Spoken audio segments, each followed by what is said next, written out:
Hello everyone, welcome back the brain builder book. तो कैसे हैं आप सब? उम्मीद करता हूं कि आप सब ठीक होंगे। फ्रेंड्स, आज की ये वीडियो काफ़ी ज़्यादा इंपॉर्टेंट रहने वाली है उन एस्पिरेंट के लिए जो अपकमिंग जेके एसएसबी के एग्ज़ाम के लिए प्रिपरेशन कर रहे हैं। तो स्पेशली अगर हम बात करें, अगर आप Jammu and Kashmir police constable की रिक्रूटमेंट के लिए पढ़ रहे हैं तो भाई आपके लिए आज की ये वीडियो बहुत ही इंपॉर्टेंट रहने वाली है, क्योंकि आज की इस वीडियो में हम डिस्कस करने जा रहे हैं जीके ऑफ इंडिया के टॉप इंपॉर्टेंट एमसीक्यूज़, यानी जो भी एमसीक्यूज़ जीके ऑफ इंडिया के टॉप प्रीवियस ईयर पेपर में पूछे गए हैं और पूछे जाते हैं और पूछे जाने के चांस रहता है, तो वही आज इस वीडियो में हम क्वेश्चन डिस्कस करने जा रहे हैं। तो आइए वीडियो को स्टार्ट करेंगे, लेकिन इससे पहले कि अगर आप हमारे चैनल पर नहीं हो तो चैनल को सब्सक्राइब और वीडियो को लाइक ज़रूर करिएगा। और हाँ, अगर अभी तक आपने हमारे एग्जाम ओरिएंटेड जो मटेरियल रहता है, स्पेशली अगर हम बात करें Jammu and Kashmir police constable के लिए, अगर आपने पीडीएफ परचेज नहीं करी है तो जल्दी से आप इस नंबर पे व्हाट्सएप करके पीडीएफ ले सकते हैं। हमारा कॉन्टैक्ट नंबर है 9596736083। ओके, आप जल्दी से इस नंबर पे व्हाट्सएप करिए, आपको पीडीएफ प्रोवाइड करी जाएंगी। और ऑलमोस्ट 20 ही दिन आपके पास यहाँ पे बचे हुए हैं और इन 20 दिनों में आप किस तरह से अपना 20 दिन भी नहीं है, ऑलमोस्ट 17 डेज़ यहाँ पे बचे हुए हैं, यानी 17 दिन बचे हुए हैं। और इन 17 दिनों को आप किस तरह से यूटिलाइज़ करते हैं, किस तरह से आप इनको यूज़ करते हैं, किस तरह से आप इनको इस्तेमाल करते हैं, वो आपके हाथ में है। आप जल्दी से ये नोट्स लेके इसको अच्छे से बढ़िया शानदार तरीके से रिवाइज कर सकते हैं और ये इंशाल्लाह ये नोट्स आपकी काफ़ी ज़्यादा हेल्प करेंगे। ओके, सो जल्दी से पीडीएफ लेने के लिए इस नंबर पे आप व्हाट्सअप करें। और पीडीएफ की कास्ट के बारे में अगर हम बात करें तो भाई वेरी लो ऑफ कास्ट हमने इसका चार्ज रखा हुआ है, ताकि हर एक पूरे से पूरा स्टूडेंट पीडीएफ लेके उसका लाभ उठा सके। तो भाई रिसेंटली जेकेएसबी के 3 से 4 एग्जाम हुए और अल्हम्दुलिल्लाह हमारी ही पीडीएफ से 2 ही सेक्शन की बात करें तो 35+ क्वेश्चन देखने को मिले हैं। बहरहाल जिन जिन एस्पिरेंट ने पीडीएफ परचेज करी तो अल्हम्दुलिल्लाह काफ़ी अच्छा फीडबैक भी देखने को मिला है। सो जल्दी से एग्जाम ओरिएंटेड पीडीएफ के लिए आप इस नंबर पर जरूर व्हाट्सअप करिए। और अगर आप डेली के फ्री वाले इंपॉर्टेंट क्विजेस ज्वाइन करना चाहते हैं तो टेलीग्राम चैनल को आप जरूर ज्वाइन कर सकते हैं, जिसकी लिंक हमने डिस्क्रिप्शन में दे दिया। और अगर आप व्हाट्सअप ग्रुप को भी ज्वाइन करना चाहते हैं तो लिंक हमने डिस्क्रिप्शन में दे दिया, आप व्हाट्सअप ग्रुप को भी जरूर ज्वाइन कर लीजिए। ओके, बहरहाल आज का अपना इंपॉर्टेंट टॉपिक है भाई जीके ऑफ इंडिया। ओके, तो आइए देख लेते हैं यहाँ पे, which of the following is India's largest salt producing state. So भाई आज के पहले क्वेश्चन में आपसे यहाँ पे पूछा गया है भाई साल्ट प्रोड्यूसिंग स्टेट कौन सी है, largest salt producing state India की कौन सी है? राजस्थान, गुजरात, बिहार या गोवा? सो अगर आपको भी करेक्ट आंसर आता है तो कमेंट बॉक्स में ज़रूर बताएगा। और हाँ, वीडियो के एंड पे आप अपना टोटल स्कोर ज़रूर बताएगा। आज की इस वीडियो में से, आज के सेशन में से, आज के इस लेक्चर में से आपने टोटल कितने क्वेश्चन सही करे, ओके, कमेंट बॉक्स में ज़रूर बताएगा। तो बहरहाल जल्दी से कोशिश करें सही आंसर देने की। लार्जेस्ट साल्ट प्रोड्यूसिंग स्टेट कौन सी है? राजस्थान है, गुजरात, बिहार या गोवा? सो करेक्ट आंसर हो जाएगा ऑप्शन बी, दैट इज के गुजरात। ओके, गुजरात के बारे में आपको याद रखना होगा, लार्जेस्ट कोस्ट लाइन वाली स्टेट भी कौन सी है भाई? गुजरात है। लार्जेस्ट कोस्ट लाइन वाली स्टेट कौन सी है? गुजरात है। ओके, और अगर हम यहाँ पे बात करें राजस्थान की, ठीक है, राजस्थान की बात करें तो एरिया वाइज सबसे बड़ी स्टेट मानी जाती है। ओके, आप सबको पता ही होगा। आइए, एंड अगर हम बिहार के बारे में बात करें तो हाईएस्ट लिटरेसी रेट रहता है 2011 की। अगर हम बात करें हाईएस्ट लिटरेसी रेट वाली जो स्टेट है वो बिहार है। और अगर हम गोवा की बात करें तो भाई गोवा एरिया वाइज सबसे कम एरिया वाली स्टेट है। ओके, आई होप कि आपको 4 के 4 ऑप्शन यहाँ पे क्लियरली तौर पे याद रहे होंगे। Question number 2, which state is known for celebrating the annual orange festival? Festival से आपको कहीं ना कहीं एक नए क्वेश्चन जरूर देखने को मिल सकता है। सो जल्दी से करेक्ट आंसर देने की कोशिश करें। एनुअल ऑरेंज फेस्टिवल कौन से स्टेट सेलिब्रेट करती है? महाराष्ट्र, असम, नागालैंड या West Bengal? So correct answer भाई यहाँ पे हो जाएगा ऑप्शन सी, दैट इज के नागालैंड। याद रखिएगा, नागालैंड ही एक ऐसी स्टेट है जो एनुअल ऑरेंज फेस्टिवल को सेलिब्रेट करती है। ओके, आई होप कि यहाँ तक आपको क्लियर हो गया। एंड अगर हम बात करें क्वेश्चन नंबर 3 की, project elephant was launched by the government of India in which among the following years? So जल्दी से बताएगा, प्रोजेक्ट एलिफेंट जो गवर्नमेंट ऑफ इंडिया के द्वारा लॉन्च करा गया था, लेकिन कौन से साल? 1991, 1992, 1993 और none of this? So correct answer यहाँ पे हो जाएगा ऑप्शन ए, दैट इज के 1991 में project elephant government of India के द्वारा लॉन्च करा गया था। ओके, सो ऑप्शन ए यहाँ पे करेक्ट आंसर हो जाएगा। Question number 4, Hoysala temples who received UNESCO world heritage tag are located in which state?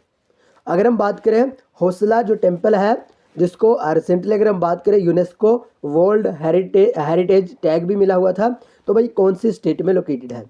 कुल मिला के आपको आज के इस क्वेश्चन में पूछा गया है हौसला टेम्पल्स है जो वो कौन सी स्टेट में लोकेटेड है। सो जल्दी से भी करेक्ट आंसर देने की कोशिश करें। अगर आपको किसी भी क्वेश्चन का आंसर आता हो तो आप कमेंट बॉक्स के साथ साथ लिखते रहें। उससे यूँ होता है कि आपको जो भी चीज़ लिखी जाती है वो आपको याद रह जाती है। ओके, राजस्थान, महाराष्ट्र, कर्नाटका या केरला? सो करेक्ट आंसर भाई यहाँ पे हो जाएगा ऑप्शन सी, दैट इज के कर्नाटका इज राइट आंसर। याद रखिएगा हौसला टेम्पल्स कहाँ पे भाई? कर्नाटका स्टेट में है। Question number 5, very very important question. Kashmir and Kargil are connected through which of the following passes? भाई कश्मीर और करगिल के बारे में आपसे पूछा गया है। कश्मीर और करगिल के बारे में अगर हम बात करें तो कौन सा पास इनको कनेक्ट करता है? ओके, खरदुंगला, पीर पंजाल, जोजिला, पेंसिला? सो करेक्ट आंसर भाई यहाँ पे हो जाएगा ऑप्शन डी, दैट इज के पेंसिला। याद रखिएगा पेंसिला पास ही कश्मीर और करगिल को आपस में कनेक्ट करता है। ओके, ऑप्शन डी यहाँ पे करेक्ट आंसर हो जाएगा। Question number 6, what was the title of sultan Zainul Abidin given by Kashmiris? भाई कश्मीरीज के द्वारा जैनुल आबिदीन को कौन सा टाइटल दिया गया है? Budshah, Shershah, Lal, none of this? So correct answer यहाँ पे हो जाएगा ऑप्शन ए, दैट इज के बुडशाह करेक्ट आंसर। याद रखिएगा जैनुल आबिदीन को बुडशाह का ही टाइटल दिया गया है, बुडशाह का ही खिताब दिया गया। और ये जेकेएसएसबी के एग्जाम में अमूमन क्वेश्चंस पूछा जाता है। याद रखिएगा इस टाइप के क्वेश्चंस अमूमन अगर आपने देखिए प्रीवियस ईयर पेपर को देखा है, प्रीवियस ईयर पेपर को खंगाला है, उसको अच्छे बढ़िया शानदार तरीके से देखा है तो आपको ये सारे के सारे क्वेश्चंस याद होंगे। तो याद रखिएगा इस टाइप के जितने भी क्वेश्चंस होते हैं वो जेकेएसएसबी के एग्जाम में कहीं ना कहीं पूछे जाते हैं। बहरहाल जैनुल आबिदीन को बुडशाह का टाइटल दिया गया कश्मीरीज के द्वारा। Okay, question number 7, which of the following is the main food crop of the semi arid area of central and southern India? अगर हम बात करें सेंट्रल और साउथर्न इंडिया की तो मतलब वहाँ की जो मेन क्रॉप रहती है, ठीक है, मेन क्रॉप रहती है वो कौन सी है? ज्वार, रागी, मेजी, बाजरा? और अगर हम बात करें climate and crops of India पे भी आपके सिलेबस में यानी Jammu and Kashmir police constable के सिलेबस में ऑफिशियली तरीके से कुछ इंपॉर्टेंट टॉपिक्स यहाँ पे शामिल किए हैं। आपको climate and crops of India भी पढ़ना होगा। सो करेक्ट आंसर यहाँ पे हो जाएगा ऑप्शन ए, दैट इज के ज्वार। तो याद रखिएगा ऑप्शन ए यानी ज्वार यहाँ पे करेक्ट आंसर हो जाएगा। Question number 8, Indira Sagar dam located in Madhya Pradesh is built on which of the following river? फिलहाल तो आपको इतना याद रखना होगा, इंदिरा सागर डैम मध्य प्रदेश स्टेट में लोकेटेड है। याद रखिएगा ये पूछे जाते हैं क्वेश्चंस। इंदिरा सागर डैम कहाँ पे है भाई? मध्य प्रदेश में लोकेटेड है। और कौन से रिवर के ऊपर है इंदिरा सागर डैम? कावेरी, नर्मदा, गोदावरी या Ganga? So correct answer is option B, that is के नर्मदा इसका करेक्ट आंसर हो जाएगा। याद रखिएगा इंदिरा सागर डैम मध्य प्रदेश में नर्मदा रिवर के ऊपर लोकेटेड है। ओके, आई होप कि यहाँ तक आपको क्लियरली तौर पे समझ आ गई। Question number 9, with which state Praja Palana guarantee दरखास्तु इज रिलेटेड टू? सो जल्दी से बताइएगा प्राजा पलाना गारंटी दरखास्तु कौन से स्टेट में लोकेटेड है? यह कौन से स्टेट से रिलेटेड है? आंध्र प्रदेश, देखिए ये करंट अफेयर का क्वेश्चन है। आंध्र प्रदेश, तेलंगाना, कर्नाटका या तमिलनाडु? सो जल्दी से करेक्ट आंसर देने की कोशिश करें तो ऑप्शन बी, दैट इज के तेलंगाना यहाँ पे करेक्ट आंसर हो जाएगा। आइए क्वेश्चन नंबर 10 को डिस्कस करने से पहले एग्जाम ओरिएंटेड पीडीएफ के लिए आप इस नंबर पर जरूर व्हाट्सअप करिए 9596736083। ओके, इस नंबर पर जरूर व्हाट्सअप करिए, आपको एग्जाम ओरिएंटेड पीडीएफ प्रोवाइड करी जाएंगी। And question number 10, what is the highest peak of western Ghats? तो वेस्टर्न घाट्स की अगर हम बात करें तो हाईएस्ट पीक कौन सी मानी जाती है? मानामाला, डोडा बीटा, अनामुडी या नन ऑफ दिस? और बहुत ही इंपॉर्टेंट क्वेश्चन है, अमूमन जेकेएसबी का फेवरेट क्वेश्चन हो गया ये। ऑप्शन सी यानी अनामुडी इज करेक्ट आंसर। तो याद रखिएगा वेस्टर्न घाट्स की हाईएस्ट पीक अनामुडी ही मानी जाती है। Question number 11, what is the southern most point of India? तो भाई इंडिया का साउथर्न मोस्ट पॉइंट कौन सा है? India part, India port, Indira port, Indira point. So correct answer is option D, that is के Indira point is correct answer. तो आइए 4 और भी इंपॉर्टेंट पॉइंट्स हैं, ये भी आप जरूर ध्यान में रखिएगा। साउथर्न मोस्ट पॉइंट है जो इंडिया का, उसको हम इंदिरा पॉइंट कहते हैं। नॉर्थ मोस्ट पॉइंट है जो इंडिया का, उसको हम सयाचिन ग्लेशियर या इंदिरा कोल कहते हैं। वेस्टर्न मोस्ट पॉइंट है जो इंडिया का, उसको हम गौर मेहता जो कि गुजरात में है। Eastern most point of India जो, उसको हम कबीतू कहते हैं जो कि अरुणाचल प्रदेश में है। याद रखिएगा ये सारे के सारे इंपॉर्टेंट है, एग्जाम ओरिएंटेड है, पूछे जाते हैं। क्वेश्चन नंबर 12, आज़ाद हिंद फौज was formed in which of the following countries. तो आज़ाद हिंद फौज के बारे में अगर हम बात करें तो कौन सी कंट्री के दरमियान या कौन सी कंट्री के लिए फॉर्म करे गए थे? इंडिया, सिंगापुर, जापान या जर्मनी। सो जल्दी से करेक्ट आंसर देने की कोशिश करें। क्वेश्चन नंबर 12 के बारे में अगर हम बात करें, ऑप्शन बी दैट इज के सिंगापुर यहाँ पे करेक्ट आंसर हो जाएगा।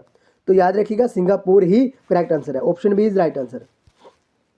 अगर हम यहाँ पे बात करें, सुभाष चंद्र बोस एंड रास बिहारी बोस, इन दोनों के द्वारा लॉन्च करा गया था इंडियन इंडिपेंडेंस लीग। ओके, ये याद रखना होगा आपको।